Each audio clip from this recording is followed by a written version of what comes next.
Doctor Baba Saheb Ambedkar open university.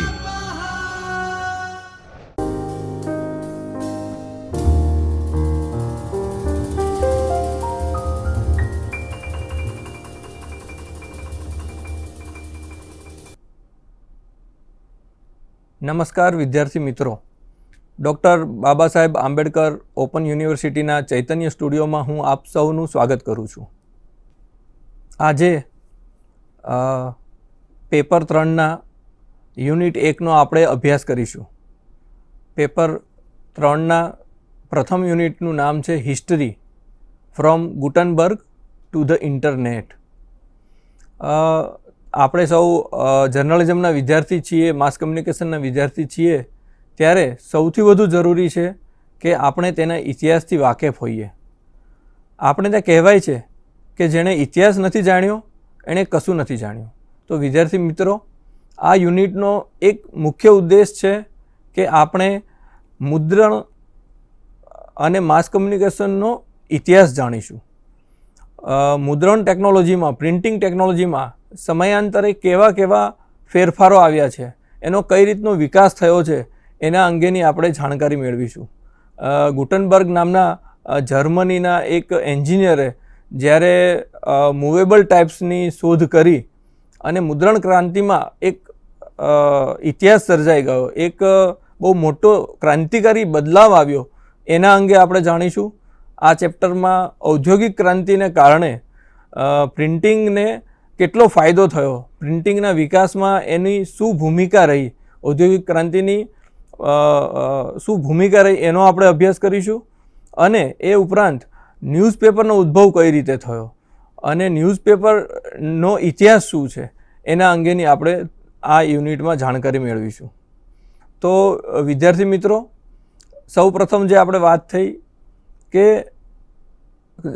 Journalism છે કે કોઈ પણ સબ્જેક્ટ છે, એનો ઇતિહાસ જાણવો ખૂબ જ જરૂરી છે. જો તમે ઇતિહાસ જાણો છો તો તમે આજને વધારે સારી રીતે સમજી શકો છો અને આવતીકાલનું વધારે સારી રીતે આયોજન કરી શકો છો. એટલે આપણે સૌથી પહેલાં મુદ્રણ સાહિત્ય અથવા તો પ્રિન્ટિંગ ટેકનોલોજી છે, મુદ્રણ ટેકનોલોજી છે, એનો અભ્યાસ કરીશું. આમ તો જ્યારે મુદ્રણ સાહિત્ય નહોતું, આપણે માત્ર છે ને ભારતીય સંસ્કૃતિની વાત કરીએ તો આપણે બધાએ સાંભળેલું છે કે તામ્રપત્ર હતા, પાંદડા પર લખવામાં આવતું હતું અને સુવર્ણ પત્રો હતા. એ રીતે કંઈક ને કંઈક મુદ્રિત થતું હતું. કોઈ પણ વસ્તુનું મુદ્રિત એટલે એકને એક હોય એને વધુ એની નકલ કરવી, એટલે એ આપણે એ રીતે ચાલતું હતું. પણ જો આપણે એક પ્રિન્ટિંગનો ઇતિહાસ જાણીએ તો એવું કહેવામાં આવે છે કે પ્રિન્ટિંગ ટેકનોલોજી છે એ બેઝિકલી ચીનમાં એનો ઉદ્ભવ થયો હતો. ખાસ કરીને જુદા જુદા પ્રકારના ટાઇપ્સ બનાવવામાં આવ્યા હતા, એ જેને આપણે બીબા કહીએ છીએ. તો આ બીબાનો જે વિચાર છે એ એક ચાઇનીઝ જે પી સેંગ કરીને છે એને એનું બહુમાન મળે છે કે એણે મૂવેબલ ટાઇપ્સ બનાવ્યા. આપણે ત્યાં બાટિક પ્રિન્ટિંગ ને બધા પ્રિન્ટિંગ છે જેમાં બાંબૂઝ એટલે કે વાંસમાં ડાય લગાવી અને પ્રિન્ટિંગ કરવાની ટેકનોલોજી આપણે તો બહુ જૂની છે. પણ જે સર્વમાન્ય ઇતિહાસ છે એ છે કે મૂવેબલ ટાઇપ્સની જે ઇન્વેન્શન છે, શોધ છે, એ ચીનમાં થઈ હતી. અને મૂવેબલ ટાઇપ્સની શોધ થઈ હતી એના પહેલાં કાગળની શોધ થઈ હતી. તો આપણે જે વાત કરી કે આપણે અહીંયા જે બધા પત્ર પર લખાતું હતું, આપણું જે પ્રાચીન સાહિત્ય છે એ બધું, એના જે ગ્રંથો છે એ બધા પહેલાં તો મુખોમુખ પદ્ધતિથી કંઠોપકર્ણ રીતે એ બધું સચવાયેલું છે. પરંતુ ચીનમાં પેપર એટલે કાગળનો ઉદ્ભવ થયો, કાગળનો વિકાસ કરવામાં આવ્યો અને પહેલી વખત ઈસવીસન 105માં કાગળનું ઇન્વેન્શન થયું, કાગળની શોધ થઈ. એના લગભગ 40 વર્ષ પછી મૂવેબલ ટાઇપ્સ એટલે છાપી શકાય એવા બીબાઓ ઢાળવાની શરૂઆત પી સેંગ નામના માણસે કરી હોવાનું મનાય છે. અને એક માન્યતા છે કે ચીનમાં મૂવેબલ ટાઇપ્સની સાથે સાથે ડાયની પણ શોધ થઈ હતી. બેઝિકલી 9મી સદીથી 11મી સદીની વચ્ચે ચીનમાં આ પ્રકારે કાગળ અને આપણે જેને મુદ્રા કહીએ, ટાઇપ્સ કહીએ છીએ, એનો વિકાસ થયો હતો. જો કે આ ટેકનોલોજીને યુરોપમાં આવતા લગભગ 2 થી 3 સદી વીતી ચૂકી હતી. એટલે આપણે વાત કરીએ તો ઇટાલીમાં પહેલી વખત કાગળ બનાવવાની મિલની સ્થાપના 1276માં થઈ હતી. એટલે અને જ્યારે ચીનમાં પહેલું પુસ્તક 878ની સાલમાં પ્રકાશિત થઈ ગયું હોવાનું મનાય છે અને એના પુરાવા પણ એ લોકો રજૂ કરતા હોય છે. પરંતુ કાગળ જે આપણે કાગળનો એક અલગથી પણ એનો વિકાસની વાત કરી શકાય, પણ એ જે પેપીરસ બને છે, એક વનસ્પતિ છે, એના રસમાંથી જે પેપીરસ નામની વનસ્પતિમાંથી જે બને છે, એટલે એનું નામ પડ્યું પેપર, કાગળ. અને ઇટાલીમાં સૌપ્રથમ એની મિલની સ્થાપના 1276માં થઈ હતી. હવે આપણું જે યુનિટનું શીર્ષક છે ગુટનબર્ગથી ઇન્ટરનેટ, તો ઘણાને થશે કે ગુટનબર્ગ શું કોઈ સ્થળનું નામ છે કે કોઈ શેનું નામ છે? પણ ગુટનબર્ગ નામની એક વ્યક્તિ હતી.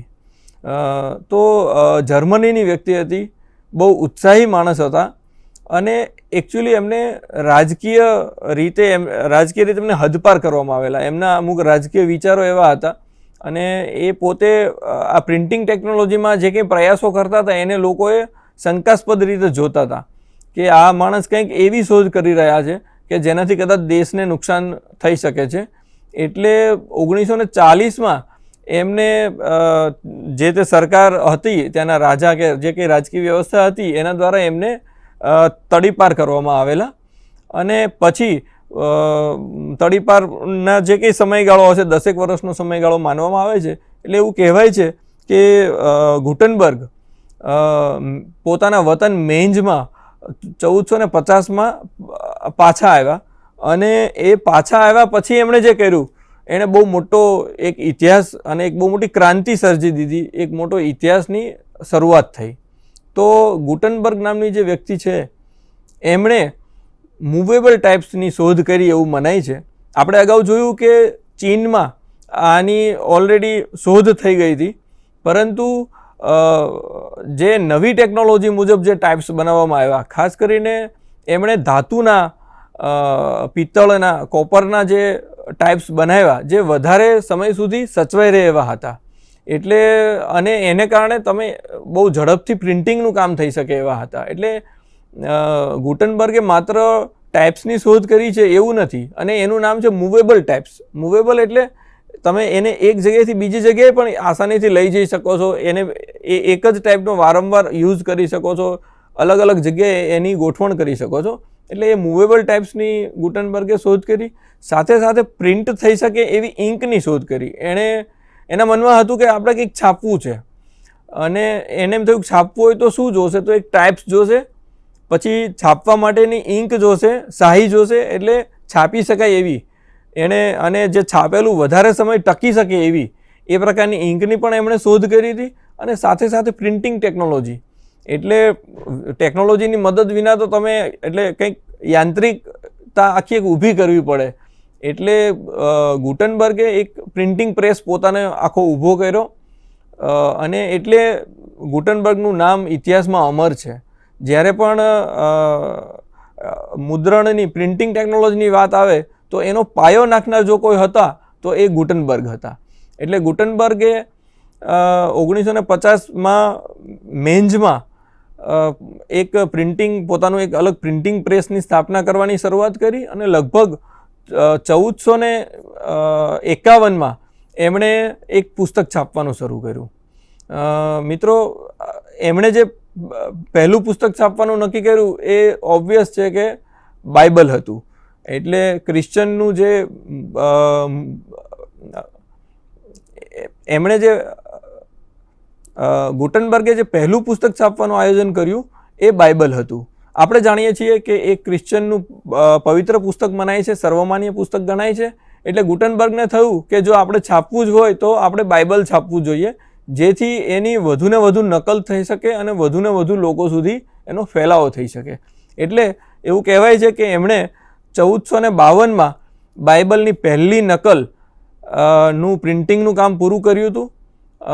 ઇતિહાસ એવું કહે છે કે 180 નકલની એમણે પહેલી આવૃત્તિ છાપેલી અને મોટાભાગે 1300 પાનાનું એ પુસ્તક હતું. એટલે એક બહુ મોટો ગ્રંથ હતો અને આ ગ્રંથ આજે પણ સચવાયેલો છે અને એ ગુટનબર્ગ બાઇબલ તરીકે ઓળખાય છે. એટલે જે કહેવાય કે પ્રિન્ટિંગ ટેકનોલોજીનો પાયો છે એ ગુટનબર્ગે નાખ્યો હતો. અને ગુટનબર્ગ પહેલાં શું પ્રિન્ટિંગનું હતું એ આપણે જોઈ ગયા, પણ ગુટનબર્ગે જે આ મૂવેબલ ટાઈપ શોધ્યા છે, ઇંક શોધી છે અને પ્રિન્ટિંગ ટેકનોલોજી એ જે પાયાની બેઝિક હતી એ બેઝિક યંત્રો ઊભા કર્યા હતા. તો પછી શું થયું એનો ઇતિહાસ હવે આગળ આપણે જોઈશું. તો મિત્રો, પ્રિન્ટિંગ હિસ્ટ્રી આફ્ટર ગુટનબર્ગ એટલે ગુટનબર્ગે એક કેડી કંડારી હતી જે આગળ જતાં એક બહુ મોટો રાજમાર્ગ બને છે. એક આજે ઇન્ટરનેટ થકી જે કંઈ પ્રિન્ટિંગ થાય છે, ઇન્ટરનેટનો જે વ્યાપ વધી રહ્યો છે, વધુને વધુ લોકો બહુ આસાનીથી એક વસ્તુને ટાઈપ કરી શકે છે અને વધુને વધુ લોકો સુધી પહોંચાડી શકે છે. ભલે એ છે હવે આપણે જે છે એ બધું વર્ચ્યુઅલ છે, પણ આજે દુનિયામાં જે મુદ્રિત સાહિત્યનો જે કંઈ વિકાસ થયો છે તો ગુટનબર્ગ એના પાયામાં હતો. અને ગુટનબર્ગની શોધ પછી સ્વાભાવિક છે કે જ્યારે કોઈ નવી વસ્તુની શોધ થાય છે ત્યારે એની છે ને જોરદાર ચર્ચા થાય છે. એમાં પણ એમણે જ્યારે બાઇબલ છાપ્યું અને બાઇબલ એટલે છપાયેલું બાઇબલ લોકોના હાથમાં આવ્યું ત્યારે સ્વાભાવિક છે કે એક ઉત્સુકતા થાય અને એક નવા પ્રકારની ટેકનોલોજી, નવા પ્રકારની વસ્તુ એક ઊભી થઈ રહી છે એવી એક લોકોમાં છાપ જાય અને વધુ લોકો પ્રિન્ટિંગ તરફ આકર્ષાયા કે નહીં આવું કંઈક કરવું જોઈએ અને વધુ લોકો એમાં સામેલ થયા, નવા ઇનોવેશન થયા અને એ રીતે પ્રિન્ટિંગ ટેકનોલોજીનો વિકાસ થયો. તો આપણે જોઈએ તો નિકોલસ જેન્સન નામના એક વ્યક્તિ હતા. એણે રોમન ટાઈપ ફેસ ની શોધ કરી. એટલે બેઝિકલી જે ટાઈપ હોય તો એના જે અક્ષરો હોય એ અમુક લિપિના અમુક મરોડવાળા, અમુક સ્પેશિયલ. તો આપણે આજે પણ ટાઈમ્સ ન્યૂ રોમન આપણે સૌથી વધારે જાણીતું ટાઈપ છે. તો આ રીતે રોમન નામનું નિકોલસ જેન્સને એની શોધ કરેલી, જે લગભગ 1470ની આજુબાજુ એમણે આ ટાઈપફેસ બનાવ્યા હોવાનું નોંધાયેલું છે. પછી એક બહુ મોટું મહત્ત્વપૂર્ણ નામ આવે છે ક્લાઉડ ગારમંડનું, જેણે પહેલી વખત ટાઈપ બનાવવાની ફાઉન્ડ્રી બનાવી. એટલે એક એવી ફેક્ટરી બનાવી જેમાં આ જે ટાઈપ્સ હોય, મૂવેબલ ટાઈપ્સ જે છે આપણે વાત કરીએ છીએ કે જુદી જુદી ધાતુમાંથી બનાવવામાં આવે છે. તો એની આખી એક ફેક્ટરી એમણે 1530માં એની સ્થાપના કરી હતી. એટલે એમને ખાસ યાદ રાખવામાં આવે છે. પછી આપણે જોઈએ તો એક ઔદ્યોગિક ક્રાંતિ આવી, ઇન્ડસ્ટ્રીયલ રિવોલ્યુશન એક આવ્યું જેણે દુનિયાના જે પરિમાણો આખા બદલી નાખ્યા છે ઉત્પાદનમાં અને એક બહુ મોટું ચેન્જ આવ્યો. તો એ ઇન્ડસ્ટ્રીયલ રિવોલ્યુશનનો લાભ પણ પ્રિન્ટિંગ ટેકનોલોજીને પૂરેપૂરો મળ્યો અને એનો એક મહત્ત્વપૂર્ણ રોલ રહ્યો કે બીજી ટેકનોલોજીનો વિકાસ થયો, બીજા યંત્રોનો વિકાસ થયો. એ રીતે મુદ્રણના જે યંત્રો હતા, પ્રિન્ટિંગના જે યંત્રો હતા એ પણ આધુનિક બન્યા. એમાં પણ વીજળીનો ઉપયોગ શરૂ થયો, એમાં પણ ઝડપ આવી. એ યંત્રો પણ ઓછા સમયમાં વધુને વધુ નકલો છાપતા થયા. આ રીતે ઇન્ડસ્ટ્રીયલ રિવોલ્યુશનનો એને લાભ મળ્યો.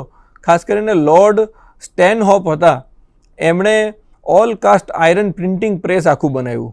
એટલે એમણે એક આધુનિક પ્રિન્ટિંગ પ્રેસ બનાવ્યું જેમાં લગભગ બધી જ વસ્તુઓ લોખંડની હતી અને એને કારણે એ વધારે ટકાઉ હતું, વધારે ઝડપી કામ કરી શકતું હતું અને એ પ્રિન્ટિંગ ટેકનોલોજીમાં એક માઇલસ્ટોન ગણાય છે. એમણે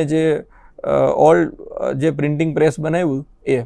હવે આપણે આગળ વાત કરીએ મિત્રો, તો પ્રિન્ટિંગમાં શરૂઆતના તમે જૂના ગ્રંથો જોઈશો, જૂના પુસ્તકો જોઈશો, એની જૂની આવૃત્તિઓ આપણે જોઈએ. માનો કે આપણે ગુટનબર્ગ બાઇબલની વાત કરીએ તો એની આપણે આવૃત્તિ જોઈએ તો એમાં તમને માત્ર ને માત્ર અક્ષરો જ કમ્પોઝ થયેલા જોવા મળશે, એમાં ચિત્રો નહીં જોવા મળે. કારણ કે ચિત્ર કઈ રીતે છાપવું એ આખો અઘરો વિષય હતો. એટલે ધીમે ધીમે ઔદ્યોગિક ક્રાંતિ પછી અને જે સંશોધનો થયા એના પછી એટલે 1880માં એક હાફ ટોન પ્રોસેસનો વિકાસ થયો અને હાફ ટોન પ્રોસેસનો વિકાસ થયો એના આધારે અખબારોમાં અને પુસ્તકોમાં ચિત્રો છપાવવાના શરૂ થયા. આને કારણે એક આખું જે એ વખતનું પત્રકારત્વ હતું એમાં પણ બહુ મોટો ચેન્જ આવ્યો. આજના અખબારોમાં મિત્રો આપણે જોઈએ છીએ કે પુષ્કળ ફોટોગ્રાફ્સ હોય છે, એટલે વિઝ્યુઅલ એલિમેન્ટ બહુ બધા હોય છે. તો એનો જે પાયો છે, એની જે શરૂઆત છે એ 1880માં જે હાફટોન પ્રોસેસ હતી એના થકી ચિત્રો છાપવાની શરૂઆત થઈ હતી. વધુ આગળ આપણે જોઈએ મિત્રો તો પછી ધીમે ધીમે આપણે 19મી સદીની વાત કરીએ, 20મી સદીની વાત કરીએ તો એક આધુનિકતા આવી, દરેક ક્ષેત્રમાં આધુનિકતા આવી અને એ રીતે પ્રિન્ટિંગ ક્ષેત્રે પણ આધુનિકતા આવી. એટલે બેઝિકલી ઇલેક્ટ્રોનિક ટાઈપરાઇટર અસ્તિત્વમાં આવ્યું. 1935માં બીજા વિશ્વયુદ્ધ પછી આ ઇલેક્ટ્રોનિક ટાઈપરાઇટિંગની ડિમાન્ડ થઈ. મિત્રો આપણને ખ્યાલ છે એક જૂના જમાનાની આપણે ઓફિસમાં જઈએ તો જૂના જમાનાના બધા છે ને ટાઈપરાઇટર છે, જે તમારે બટન દબાવવાના અને ત્યાંથી એક કળ હોય એ ઊંચી થાય અને જે કાગળ હોય એના સાથે અથડાય, વચ્ચે ઇંકની પટ્ટી હોય, એને કારણે એ જે અક્ષર હોય એ ત્યાં છપાઈ જાય કાગળમાં. આ ટાઈપરાઇટર હતું.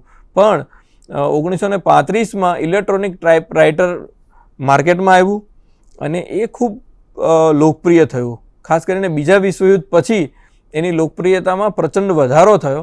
બેઝિકલી આપણે કહી શકીએ કે અત્યારે આપણે કોમ્પ્યુટરમાં જે ટાઈપ કરીએ છીએ, બરાબર છે, એનું જ કદાચ એ પૂર્વ સ્વરૂપ આપણે કહી શકાય. તો અને બીજી તરફ સાથે સાથે ગ્રાફિક ડિઝાઇનિંગમાં કોમ્પ્યુટરનો ઉપયોગ ધીમે ધીમે વધતો ગયો. 1960ના દાયકા પછી ગ્રાફિક ડિઝાઇનિંગમાં કોમ્પ્યુટર થકી ગ્રાફિક ડિઝાઇનિંગ એટલે જે ડિઝાઇનિંગ કરવું બહુ અઘરું હતું. એક સાદી કંકોત્રી છાપવી પણ બહુ અઘરી હતી. એક નાનકડી ડિઝાઇન કરવી અઘરી હતી. કંકોત્રીમાં તમારે ગણેશનું ચિત્ર મૂકવું બહુ અઘરું હતું. પરંતુ ધીમે ધીમે કોમ્પ્યુટરનો ઉપયોગ પણ પ્રિન્ટિંગ ટેકનોલોજીમાં થવા લાગ્યો અને એને કારણે ઓફસેટ પ્રિન્ટિંગ આગળ જતા આવ્યું અને પ્રિન્ટિંગ ક્ષેત્રે અનેક આધુનિક મશીન આવ્યા, અનેક આધુનિક ટેકનોલોજી આવી અને કોમ્પ્યુટર પછી અને ખાસ કરીને ઇન્ટરનેટના યુગ પછી તો પ્રિન્ટિંગ ટેકનોલોજીમાં તમે અહીંયા બેઠા બેઠા એક કમાન્ડ આપી અને તમારે અમેરિકામાં બેઠા બેઠા કોઈ વસ્તુની પ્રિન્ટ કાઢવી હોય તમે અત્યારે કાઢી શકીએ છીએ આપણે. તો આ જે એક પ્રિન્ટિંગ ટેકનોલોજીનો વિકાસ છે તો એની એક આછેરી ઝલક આપણે મેળવીએ. હવે પ્રિન્ટિંગ ટેકનોલોજીમાં આપણે જોયું કે ગુટનબર્ગે પુસ્તક છાપ્યું છે. શરૂઆતના જે પુસ્તકો છે એ બધાય લગભગ ધર્મને લગતા પુસ્તકો થયા, પરંતુ ધીમે ધીમે પ્રિન્ટિંગના વિકાસ પછી ન્યૂઝપેપર ઇન્ડસ્ટ્રીનો આખો વિકાસ થયો, અખબારોનો વિકાસ થયો. તો અખબારોના પાયામાં પ્રિન્ટિંગ ટેકનોલોજી છે. અખબારનું સ્વરૂપ અગાઉ જુદું હતું. માહિતી, સંદેશ, સમાચાર પહોંચાડવાના માધ્યમો બહુ જુદા હતા. આપણે જાણીએ છીએ કે લોકો કબૂતર, જે પાળેલા કબૂતર હોય એ પણ ઉડાડી અને પોતાના સેનાપતિ સુધી કે પોતાના માણસ સુધી એક સંદેશો મોકલતા હતા. અથવા તો આપણને ખ્યાલ છે કે એક જમાનામાં ભીંત ચિત્રો હતા. આપણને ખ્યાલ છે કે આપણા ભારતની વાત કરીએ તો રાજાઓ હતા, એ અમુક વાત પહોંચાડવા માટે, લોકોને જણાવવા માટે ઢંઢેરો પીટાવતા હતા. તો આ બધાય અલગ અલગ સંસ્કૃતિના અલગ અલગ માધ્યમો હતા, પરંતુ પ્રિન્ટિંગ ટેકનોલોજીના વિકાસ પછી અખબારો અસ્તિત્વમાં આવ્યા, ન્યૂઝપેપર અસ્તિત્વમાં આવ્યા. તો આપણે એની હિસ્ટ્રી તરફ એની એક ઝલક મેળવીએ તો શરૂઆતમાં પેમ્પલેટ હતા.